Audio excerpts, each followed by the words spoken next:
Hi, for today's video, I'm going to teach you how to drink pana coffee. So, kung may pana do, may pana coffee.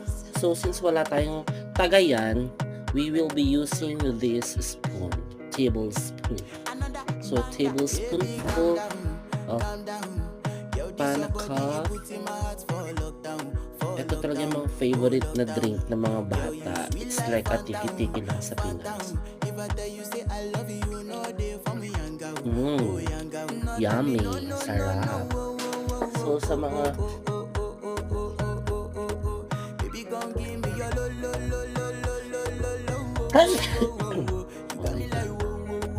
So sa mga people out there, bilhin na kayo ng pana coffee para happy ang life, diba?